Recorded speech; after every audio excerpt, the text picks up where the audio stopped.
इस सत्र में हम एमएस वर्ड में डॉक्यूमेंट बनाने और उसे नियंत्रित करने के विषय में सीखेंगे। जब हम एमएस वर्ड एप्लीकेशन चलाते हैं, एक नया और खाली डॉक्यूमेंट डिफॉल्ट रूप से डॉक्यूमेंट 1 के नाम से खुल जाता है। हम डिफॉल्ट डॉक्यूमेंट का उपयोग एक नए डॉक्यूमेंट के रूप में टेक्स्ट लिखने के लिए कर सकते हैं। एमएस वर्ड भी एप्लीकेशन में मौजूद टेम्पलेटों का उपयोग करके नए डॉक्यूमेंटों को विभिन्न प्रकार का बनाने की अनुमति देता है। टेम्पलेट्स का उपयोग एक नए डॉक्यूमेंट बनाने के लिए ऑफिस बटन पर क्लिक करें और चयन करें न्यू। एक नया डॉक्यूमेंट डायलॉग बॉक्स के रूप में प्रकट होगा। इस डायलॉग बॉक्स को 3 वर्गों में बांटा गया है। बायां भाग अधिकतम टेम्पलेट्स के विभिन्न प्रकारों को सूचीबद्ध करता है। मध्यम भाग सभी प्रकार के चुने हुए उपलब्ध टेम्पलेट्स को सूचीबद्ध और प्रदर्शित करता है, और तीसरा और अंतिम भाग चयनित टेम्पलेट का पूर्व दर्शन प्रदान करता है। नए डॉक्यूमेंट डायलॉग बॉक्स से एक नए टेम्पलेट का चयन करें। अगर आप माइक्रोसॉफ्ट ऑफिस के किसी भी टेम्पलेट के प्रकार का चयन करते हैं, तो डायलॉग बॉक्स के ठीक नीचे कोने में बना बटन एक डायलॉग बटन के साथ बदल जाता है। क्रिएट या चयनित टेम्पलेट पर आधारित एक डॉक्यूमेंट बनाने के लिए डाउनलोड पर क्लिक करें। जहां डॉक्यूमेंट बना है, वहां आप टेक्स्ट लिख सकते हैं और उसमें छवियों या चित्रों को सम्मिलित कर सकते हैं। अब आप पेज लेआउट टैब के तहत पेज सेटअप समूह में विभिन्न विकल्पों का उपयोग कर डॉक्यूमेंट के आकार को अनुकूलित कर सकते हैं। डॉक्यूमेंट का आकार निर्धारित करने के लिए पेज लेआउट टैब पर क्लिक करें। पेज सेटअप करने के लिए मार्जिन्स, ओरिएंटेशन पोर्ट्रेट के रूप में या लैंडस्केप और आकार को चुनें। एक बार जब आप नया डॉक्यूमेंट बना लें, तो फिर उसे सेव करना जरूरी होता है। बनाए गए डॉक्यूमेंट पर अपना काम खत्म करने के पश्चात उसे ठीक से सेव करने के लिए एप्लीकेशन को बंद करना जरूरी होता है। डॉक्यूमेंट को बंद करने के लिए ऑफिस बटन पर क्लिक करें और बंद का चयन करें। वैकल्पिक रूप से आप डॉक्यूमेंट को बंद करने के लिए टाइटल बार के बंद बटन पर क्लिक कर सकते हैं। एमएस वर्ड एप्लीकेशन को बंद करने के लिए ऑफिस बटन पर क्लिक करें और बंद शब्द विकल्प का चयन। आप एक नया डॉक्यूमेंट बनाने के लिए और बाद में उसके उपयोग के लिए उसे अपने कंप्यूटर में सेव कर सकते हैं। आइए देखते हैं कैसे एक नया डॉक्यूमेंट बनाया और सेव किया जा सकता है।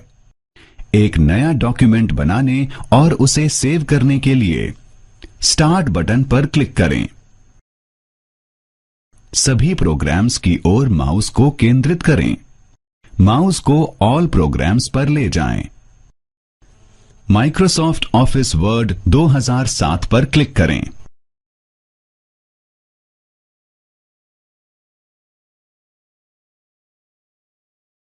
डॉक्यूमेंट 1 के रूप में एक नया डॉक्यूमेंट बन जाएगा। ऑफिस बटन पर क्लिक करें और सेव चुनें। डायलॉग बॉक्स में सेव एज दिखेगा। जिस स्थान और फोल्डर में आप डॉक्यूमेंट को सेव करना चाहते हैं, उसे चुनें।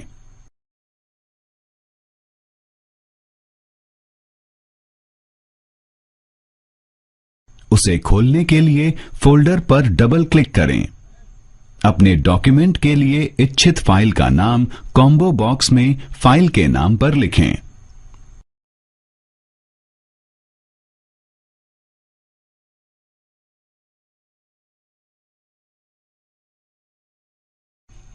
ड्रॉप डाउन मेन्यू के प्रकार के रूप में सेव एज डॉक्यूमेंट के प्रकार का चयन करें।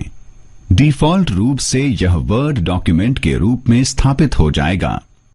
डॉक्यूमेंट को सेव करने के लिए क्लिक करें, सेव, और डायलॉग बॉक्स में सेव एज बंद करें। आपने एक डॉक्यूमेंट बनाया और उसे चेतना डॉक्यूमेंट के नाम से चेतना फोल्डर के रूप में लोकल डिस्क ई में अपने कंप्यूटर में सेव किया। चलिए देखते हैं इस डॉक्यूमेंट को कैसे खोलते हैं।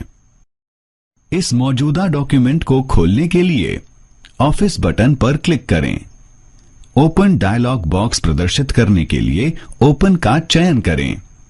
जिस ड्राइव में डॉक्यूमेंट फोल्डर है उसे खोलने के लिए ड्राइव में डबल क्लिक करें। जिस फोल्डर को खोलना चाहते हैं उसमें डबल क्लिक करें। चयनित डॉक्यूमेंट को खोलने के लिए ओपन पर क्लिक करें। अब हम एमएस वर्ड में डॉक्यूमेंट बनाने, सेव और ओपन करने के विषय में जानेंगे। चलो अब हम वर्ड डॉक्यूमेंट में इंसर्ट, डिलीट, संशोधित और टेक्स्ट को कॉपी करने के बारे में जानें। हम वर्ड डॉक्यूमेंट में टेक्स्ट लिखने के लिए कीबोर्ड का उपयोग करते हैं। पहले जब हम कोई टेक्स्ट लिखने लगते हैं तो डॉक्यूमेंट के शुरुआती पॉइंट पर हम कर्सर को चमचमाते देख सकते हैं। इसका मतलब है हम जो डॉक्यूमेंट लिखते हैं वो वहां से शुरू होता है जहां कर्सर चमकता है। जैसे जैसे हम लिखते हैं कर्सर आगे बढ़ता जाता है। हम शब्द या चरित्र के बीच में स्पेस देने के लिए कीबोर्ड पर स्पेस बार का उपयोग करते हैं। हम एक पंक्ति के अंत में जब पहुंचते हैं वर्ड स्वचालित रूप से अगली पंक्ति के लिए टेक्स्ट लिखने में मदद करता है। यह एंटर की को प्रेस करके टेक्स्ट को दूसरी लाइन में लिखने की जरूरत को समाप्त कर देता है। जब हम एंटर की प्रेस करते हैं तो कर्सर अगली पंक्ति पर पहुंचता है। यह हमें एक नई लाइन में टेक्स्ट लिखने की अनुमति देता है। हम भी पेजों को सम्मिलित, टेबल इलस्ट्रेशन लिंक, हेडर और फुटर चिन्ह और अन्य तत्व जैसे कला, टेक्स्ट बॉक्स, दिनांक और समय का प्रयोग रिबन में सम्मिलित मेन्यू द्वारा कर सकते हैं। हम डॉक्यूमेंट के टेक्स्ट को भी संपादित कर सकते हैं। टेक्स्ट को संपादित करने के लिए हमें कर्सर को उस जगह पर ले जाना चाहिए जिस जगह हमें परिवर्तन करना होता है। विभिन्न एरो की और उनके कार्यों को स्क्रीन सूचीबद्ध टेबल द्वारा प्रदर्शित करता है। जारी रखने के लिए टेबल को बंद करें। एक डॉक्यूमेंट को संपादित करने के लिए हम टेक्स्ट को इंसर्ट, डिलीट, कॉपी और कट और पेस्ट कर सकते हैं। वर्ड आमतौर पर इंसर्ट मोड में होता है। जैसे हम टेक्स्ट में लिखते हैं ये आगे बढ़ने के लिए टेक्स्ट को दाहिनी ओर और नीचे की तरफ धक्का देता है। टेक्स्ट डिलीट करने के लिए हमें या तो बैकस्पेस या डिलीट की जरूरत पड़ती है। डिलीट की कैरेक्टर को करंट कर्सर की जगह से हटाती है। बैकस्पेस की करंट कर्सर की जगह से कैरेक्टर को बाईं ओर एक जगह तक हटाती है। करंट डॉक्यूमेंट में किए संपादन को हम अनडू और रीडू भी कर सकते हैं। हम क्विक एक्सेस टूल बार के लिए भी अनडू और रीडू कमांड्स का प्रयोग कर सकते हैं। अनडू कमांड हमें किए गए कार्य को पलटने में मदद करती है। मानो हमने कुछ टेक्स्ट में टाइप किया और गलती से उसको डिलीट कर दिया, तो फिर हम डिलीट टेक्स्ट को वापस लाने के लिए अनडू बटन पर क्लिक कर सकते हैं। विकल्प के तौर पर हम टास्क को अनडू करने के लिए CTRL और Z की को एक साथ दबा सकते हैं। रीडू कमांड आखिर में हुए अनडू टेक्स्ट को दोबारा लाने में मदद करता है। अगर हम अनडू कमांड द्वारा डिलीट टेक्स्ट को वापस ला सकते हैं तो रीडू कमांड द्वारा पुनः डिलीट भी कर सकते हैं। परिवर्तन को रीडू करने के लिए हम क्विक एक्सेस टूल बार पर रीडू बटन को क्लिक करते हैं। विकल्प के तौर पर हम एक साथ CTRL की और Y की का प्रयोग कर सकते हैं। डॉक्यूमेंट को एडिट करते समय हम टेक्स्ट को कॉपी या कट, रेखांकन या पैराग्राफ भी कर सकते हैं और फिर किसी अन्य जगह डॉक्यूमेंट में ले जाकर पेस्ट कर सकते हैं। टेक्स्ट को कॉपी या कट करने से पहले उसको चयन करना पड़ता है। टेक्स्ट का चयन करने के लिए हम कीबोर्ड और माउस दोनों का उपयोग कर सकते हैं। एक शब्द का चयन करने के लिए हम माउस को उस शब्द पर ले जाकर डबल क्लिक कर सकते हैं। वाक्य का चयन करने के लिए हम CTRL की को दबा के वाक्य में कहीं पर भी क्लिक कर सकते हैं।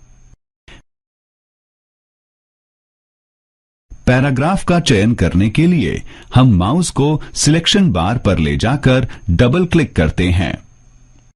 इच्छित टेक्स्ट या कैरेक्टर का चयन करने के लिए हमें जरूरत है कि हम इच्छानुसार चुने भाग पर आई बीम पॉइंटर को क्लिक और ड्रैग करें।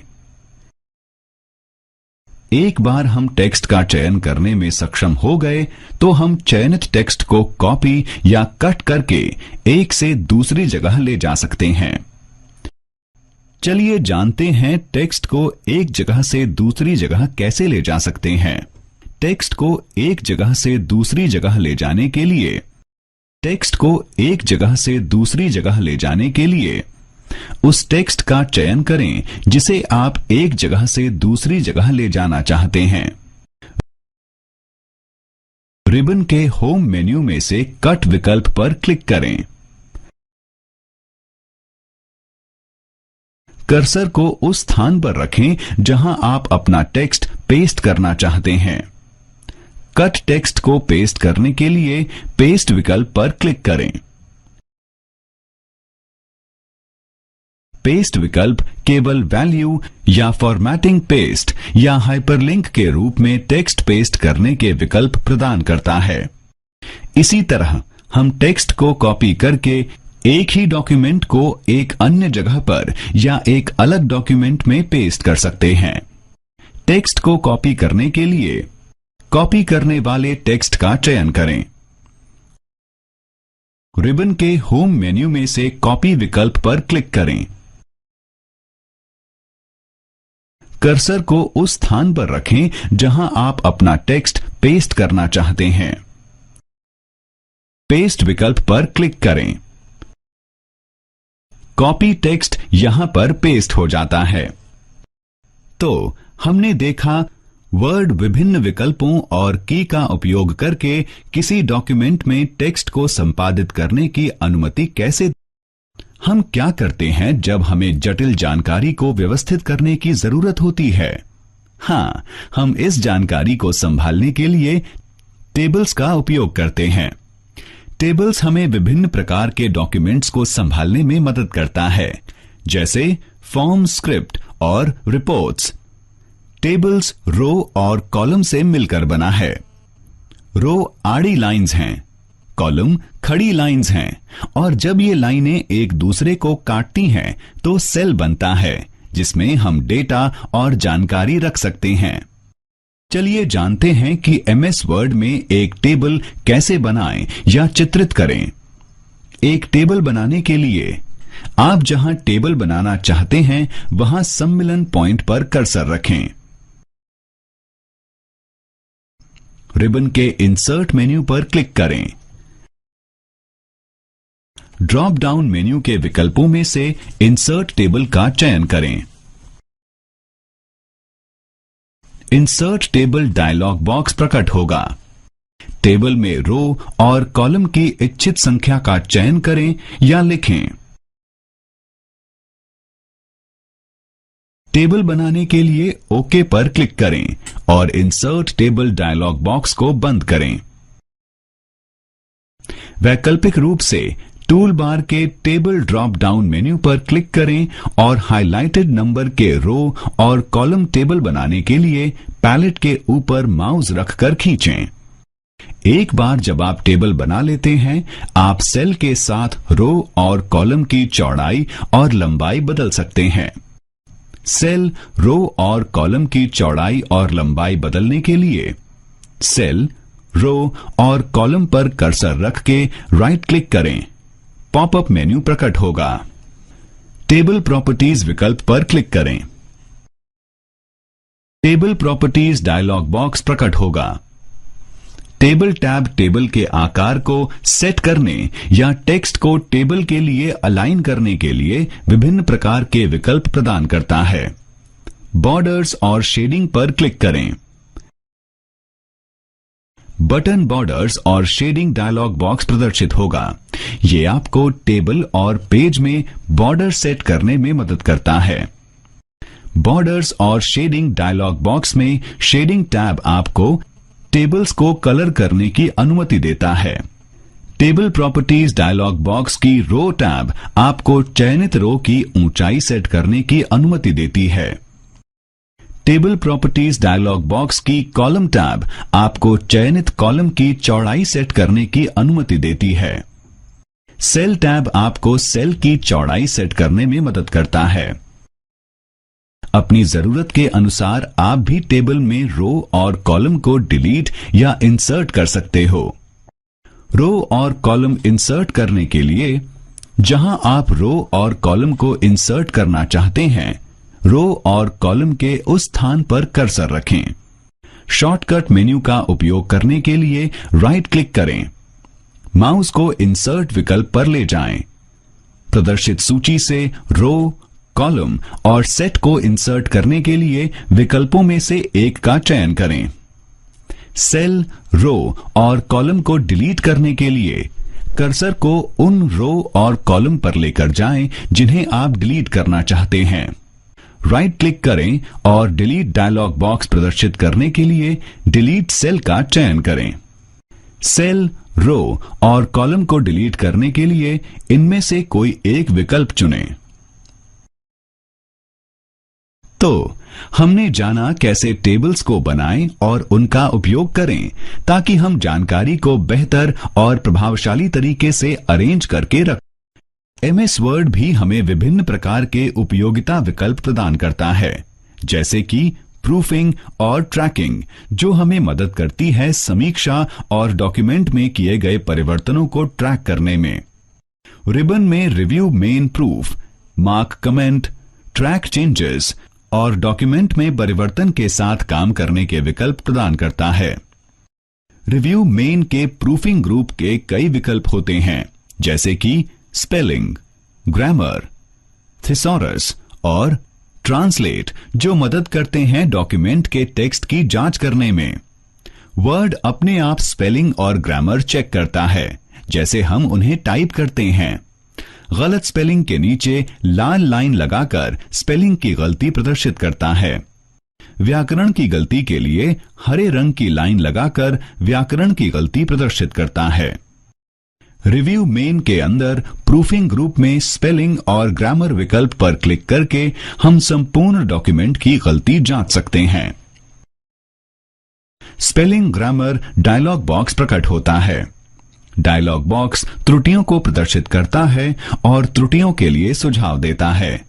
हम सुझाव का उपयोग करके गलत शब्दों को बदल सकते हैं या फिर सुझाव को अनदेखा कर सकते हैं। डॉक्यूमेंट के भाग को जांचने के लिए चयन करें टेक्स्ट या उसका एक भाग और फिर क्लिक करें स्पेलिंग ग्रामर विकल्प पर।